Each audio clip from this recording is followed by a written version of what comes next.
Aquí tenemos una configuración llamada de emisor común. Como ya se comentó anteriormente,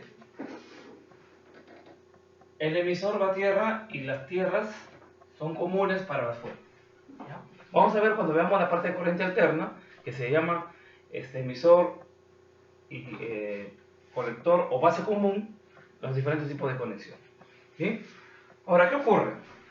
Observemos lo siguiente. Si vemos la analogía,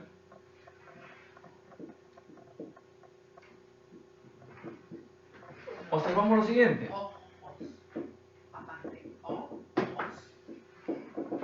La tierra.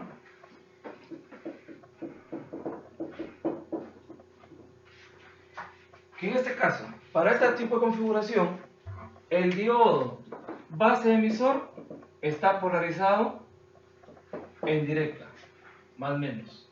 Bien, si nosotros trabajamos como hemos venido trabajando por la segunda aproximación, acá habrá un voltaje, ¿no? El voltaje base emisor será igual al valor de voltaje de juntura, que si es de silicio, sabemos que es de 0.7 volts. ¿No?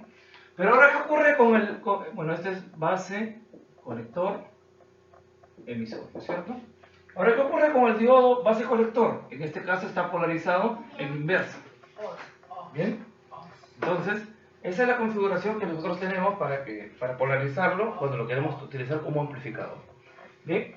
Ahora, con respecto a la nomenclatura, bueno, acá tenemos la base, colector, emisor, resistencia de base, resistencia de colector.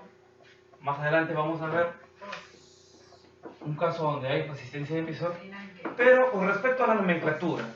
Por ejemplo, si yo colocara el multímetro y colocar la punta roja en B. Ahí dice ojo, solito. Ojos.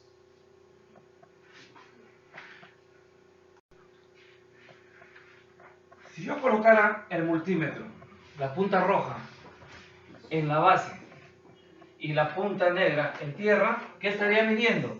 El voltaje de base. ¿No? Si el multímetro lo colocara en el colector y la punta roja y punta negra aquí, voltaje colector. Y lo mismo si midiera, en este caso, como está tierra, ¿cuánto medirá el voltaje de emisor? El voltaje de emisor será 0, ¿no es cierto? Tierra. Pero ahora, ¿qué ocurre cuando yo tengo dos letras? En primer lugar, con respecto a las fuentes, si yo veo voltaje BB, esa nomenclatura es ¿por qué? ¿Por qué W?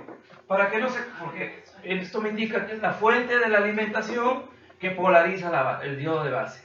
¿Bien? Para no confundirse con voltaje de base. Por eso el voltaje es de la fuente de alimentación. Lo mismo sucede, como es la fuente de alimentación del colector, para que no se confunda con el voltaje del colector, ponemos voltaje WC, que es la fuente de alimentación del colector. Pero ahora, ¿qué ocurre? Nosotros también tenemos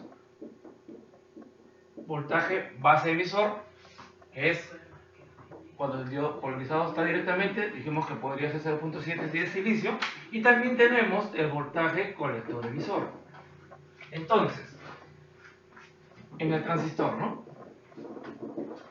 El voltaje base emisor se puede, si tuviera multímetro, lo mido punta roja, punta negra en el multímetro, o simplemente digo voltaje de base menos voltaje de emisor. ¿Bien? En el caso del voltaje colector emisor, será voltaje de colector menos voltaje de emisor. En este caso, en esta configuración, como el voltaje de emisor es 0, para este caso, el voltaje de colector emisor será igual a voltaje de colector. ¿Sí? Ahora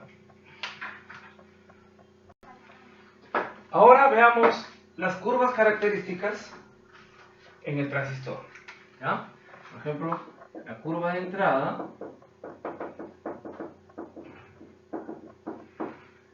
Bueno, aquí se puede analizar del siguiente modo, ¿no? Tenemos una malla de entrada, se le denomina malla de entrada, y una malla de salida. ¿Bien? Podemos llamarle 1 y 2. Bueno, la malla 1, la malla de entrada, por decir, aplicando la segunda ley de Kirchhoff, que me dice que la suma de tensiones en una malla cerrada debe ser igual a 0. Bueno, en primer lugar, por acá tenemos una corriente de base, por acá tendré una corriente de colector y por acá tendré una corriente de emisor. Bien, ya habíamos dicho que si la corriente de base es lo suficientemente pequeña, la corriente de colector es igual a la corriente de emisor, ¿no es cierto? Bien, entonces, el voltaje que caiga en esta resistencia será corriente de base por resistencia de base, ¿no? Corriente de base por resistencia de base.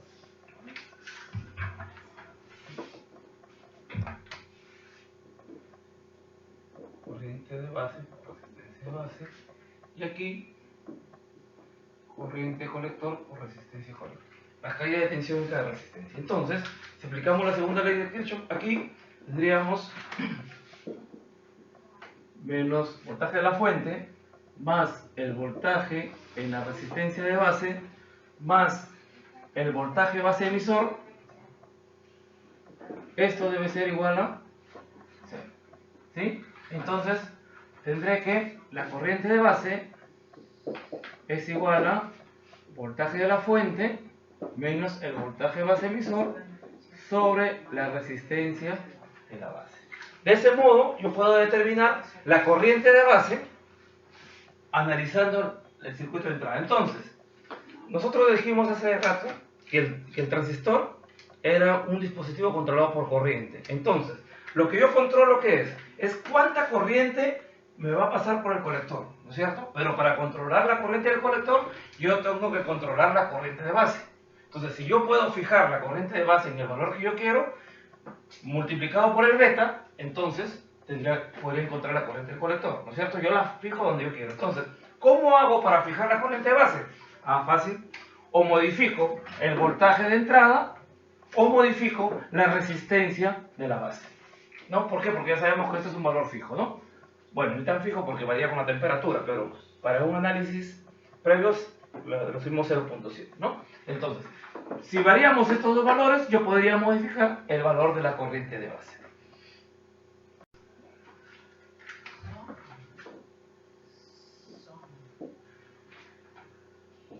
Si yo grafico la corriente de la base versus el voltaje base emisor, obtendré ¿qué curva? Esta curva, ¿no? Ya habíamos visto anteriormente, bueno, la zona activa, la zona, la polarización directa, perdón. Si nos damos cuenta, es la curva de un diodo normal, ¿no es cierto? ¿Por qué? Porque nosotros sabemos que entre base emisor tenemos un diodo, entonces tendríamos que observar la curva de un diodo. Pero ahora, ¿qué ocurre con la curva? Bueno, este es en la base, ¿no? En la curva de salida, o la curva en la malla de salida.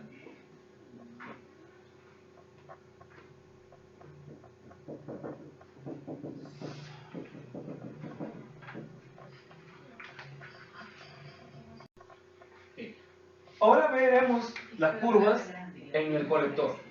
¿Sí? Esta parte del circuito es la que he extraído de acá. ¿Sí? Entonces tenemos la malla de salida. Imaginemos que el voltaje de la fuente sea variable. Significa que la comenzamos a colocar desde 0 voltios, 0, 1, 2, 3, 4, etc. ¿Sí? Entonces, ¿qué va a ocurrir? Suponiendo que yo configure mis valores de voltaje y resistencia de tal modo que yo pueda obtener una corriente de base de 10 microamperios. ¿Bien? Suponiendo que el transistor tenga un beta 100, entonces obtendré una corriente de colector de ¿cuánto? De 1 miliamperio, ¿no es cierto? Entonces, ¿qué ocurre? Cuando el voltaje es 0 y el voltaje colector emisor es 0, prácticamente no hay corriente. ¿Bien?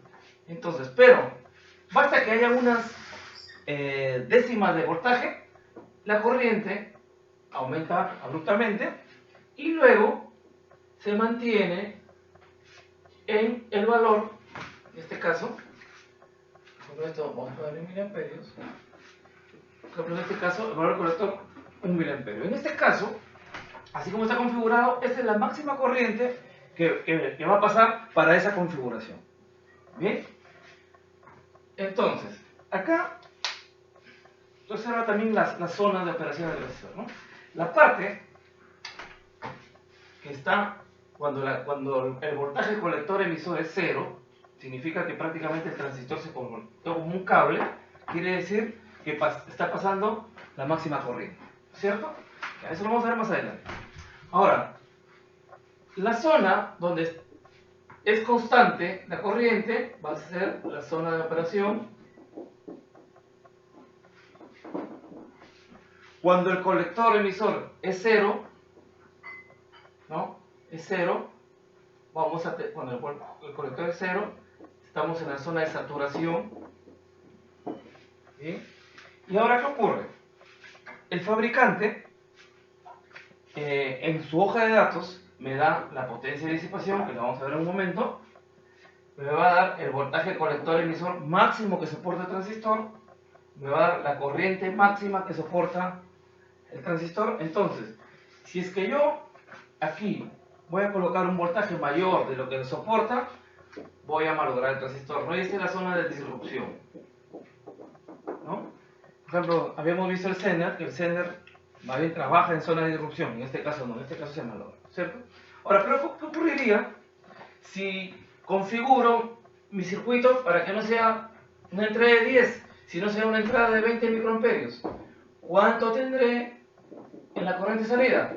2 miliamperios. Entonces, para la siguiente tendré 2 miliamperios y la curva será de esta forma, si tuviera 3, etc. ¿No? Bueno, estas curvas, existe un equipo que se denomina el trazador de curvas, y esto se podría observar con un trazador de curvas, ¿no? Pero un cálculo teórico aproximadamente se ve de esta forma. ¿Bien?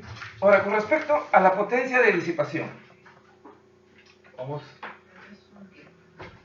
a potencia de disipación. Potencia de disipación del transistor. La potencia de disipación del transistor está dado por el voltaje colector emisor del transistor y por la corriente de colector. ¿Sí? Ahora, la corriente de colector, ya sabemos cómo encontrarla, ¿no? La corriente de colector sabemos que es igual a beta por la corriente de base. Y la corriente de base sale de los valores que hemos colocado en la malla de entrada. Pero ahora, ¿cómo encuentro el voltaje colector emisor? Para eso tengo la malla de salida, ya tengo mi corriente de colector, comienzo desde este punto y digo menos fuente de alimentación de colector más al menos corriente de colector más resistencia de colector, por resistencia de colector más voltaje colector emisor es igual a 0. Por lo tanto, el voltaje colector emisor será igual a voltaje de la fuente menos IC por RC.